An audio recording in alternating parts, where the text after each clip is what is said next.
తెలంగాణలో ఎంపీ ఎన్నికల నామినేషన్లకు రేపు చివరి రోజు కావడంతో అభ్యర్థులు తమ నామినేషన్ పత్రాలను ఎన్నికల అధికారులకు సమర్పిస్తున్నారు. ఖమ్మం బీఆర్ఎస్ ఎంపీ అభ్యర్థిగా నామా నాగేశ్వరరావు నామినేషన్ దాఖలు చేశారు. ఎన్నికల రిటర్నింగ్ అధికారి గౌతమ్కు 3 సెట్ల నామినేషన్ పత్రాలు అందజేశారు. ఈ కార్యక్రమంలో మాజీ మంత్రి పువ్వాడ అజయ్, ఎమ్మెల్సీ తాతామధు, ఎంపీలు వద్దిరాజు, బండి పార్థసారథిరెడ్డి, జెడ్పీ చైర్మన్ లింగాల కమలరాజు, మాజీ ఎమ్మెల్యేలు పాల్గొన్నారు. ఇప్పుడే నామినేషన్ వేసి మీ దగ్గరికి రావటం జరిగింది.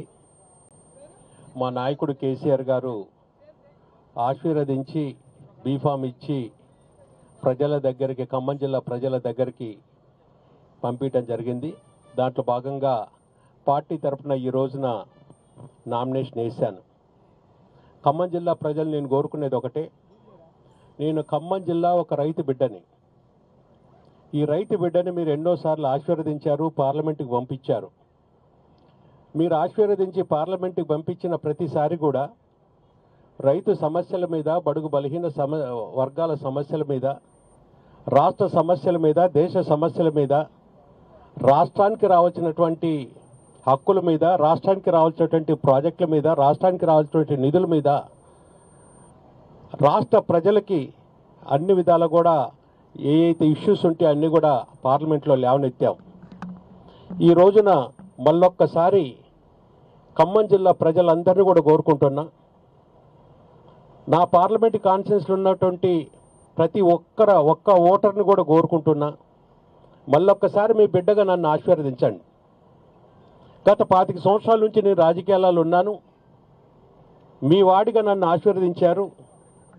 25 సంవత్సరాల నుంచి మచ్చలేని, ఎవరు కూడా ఏలెత్తి చూపినటువంటి విధంగా ఖమ్మం జిల్లా ప్రజలకి సేవ చేశా. నా ఇంటికి వచ్చినా, నా ఆఫీస్కి వచ్చినా కులాలకి, మతాలకి, వర్గాలకి అతీతంగా అందరిని కూడా కలుపుకొని పోయినా. ఆ విధంగానే పార్లమెంట్లో కూడా అన్ని విషయాలు కూడా లేవనెత్తిన. ఇవాళ తెలంగాణ నుంచి పార్లమెంట్లో తెలంగాణ తరపున ప్రశ్నించే గొంతు అవసరం. అది సాధ్యపడేది బీఆర్ఎస్ ఎంపీలకు మాత్రమే. అందుకనే బీఆర్ఎస్ ఎంపీగా నేను, నాతో పాటుగా రాష్ట్రంలో ఉన్నటువంటి బీఆర్ఎస్ ఎంపీలను అందరినీ కూడా రాష్ట్ర ప్రజలు కూడా ఆశీర్వదించాల్సిన అవసరం ఉన్నది.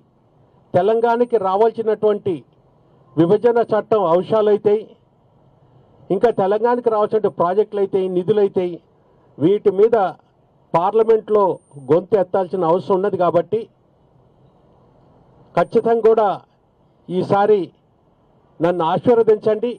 నా గుర్తు కారు గుర్తు మీద ఓటేసి ఒక ఖమ్మం జిల్లా బిడ్డగా, ఒక రైతు బిడ్డగా 25 సంవత్సరాల నుంచి మీ అందరికి అందుబాటులో ఉన్నటువంటి వాడిగా నన్ను అందరు కూడా ఆశీర్వదించి నాకు ఓటేయాలని మీ ద్వారా తెలియజేసుకుంటున్నాను.